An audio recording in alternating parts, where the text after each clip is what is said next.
So congratulations, you just got your first router, and that's basically what it looks like. It has all these little ports in the back, and I'll give you a little explanation of what they are.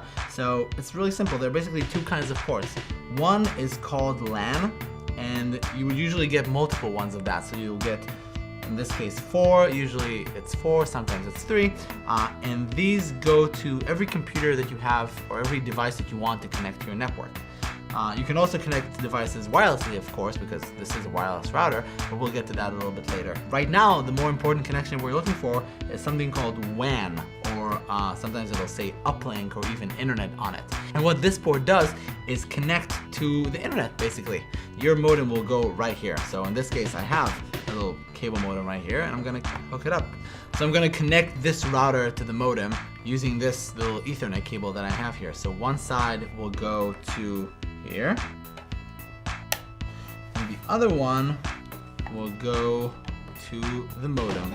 On the modem side, it'll usually be a little simpler. You just have one connection, so where it fits, it goes. The next thing I want to do is unplug the modem from the electricity.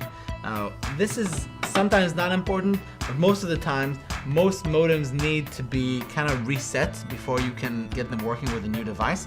While it's sitting there unplugged, I can take another Ethernet cable and hook it up to my computer.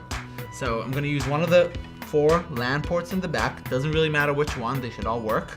And I'm just going to put it in, and then I'm going to put the other side into my nifty little computer. So what is happening right now is basically the computer is talking to the router and it's asking it for something called an IP address, which is kind of like a number that tells the computer, this is who you are on my network. Now, once it gives it an IP address, which should happen very, very fast and basically automatically, I'm gonna use either the web browser or the CD that came with the router to set it up. And the setup will take us through the process of telling the router, what kind of internet connection are we using? So if you're using a cable modem, most of the time it'll be a completely automatic setup. You just plug it in and it'll work. Or if you're using a DSL modem, sometimes you'll have to enter a username and password for the router to know how to connect to the internet using the modem.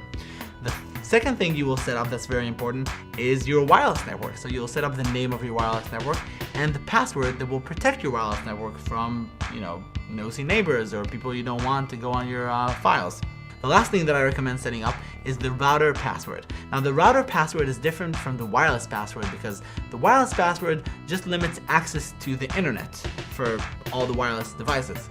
But the router passwords protect all the settings that are on the router. So, for example, if you want to change the wireless password, or if you want to limit the way people connect to the internet, or set up a firewall, all these things are done with the router password. And it's very important that the router password is different than the wireless password.